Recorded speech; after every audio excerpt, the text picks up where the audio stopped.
وتسعرت عند الوداع أضالعي نارا خشيت بحرها أن أحرق. ما زلت أخشى الفراق قبل وقوعه حتى غدوت وليس لي أن أفرق. هذه كلمات مشجع أوفى العهد لشعار البلوغرانا وحج إلى الكامب نو باكيا بعد سماعه نبأ الرحيل. رحيل اسم دافع عن الشعار منذ نعومة أظافره حتى صار بفضله أحد أفضل من لمسوا المستديرة على مر التاريخ، وفاز معه بكل الألقاب الممكنة ليرتقي سلم المجد ويصير محبوب الجماهير.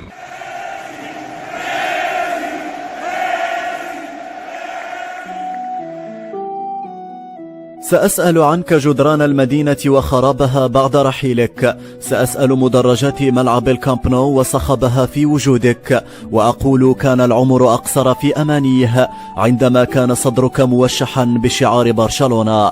هكذا يردد لسان حال كل عاشق للبرغوث الأرجنتيني، هكذا أصبح عشاق برشلونة. وسائل إعلام ربطت ميسي بعدة أندية على رأسها مانشستر يونايتد ومانشستر سيتي بالإضافة إلى باريس سان جيرمان وإنتر ميلان. وتكيف ميسي مع هذه الفرق لن يكون صعبا لأنه في النهاية لاعب لديه خبرة كبيرة ويمتاز بالقدرة على التكييف مع أي نظام تكتيكي. بعيدا عن خيارات ميسي والقميص الذي يمكن أن يمثله حال رحيله، قلة قليلة تتساءل عن شكل برشلونة دون ميسي. جسد دون قلب أو طعام دون ملح.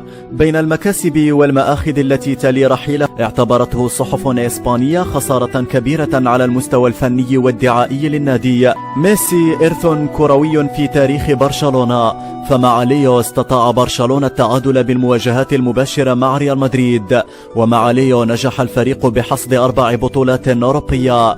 مع ليو حقق برشلونة أول سداسية في التاريخ الكروي، وأول فريق يحقق ثلاثيتين قبل أن يلحق به بايرن ميونخ.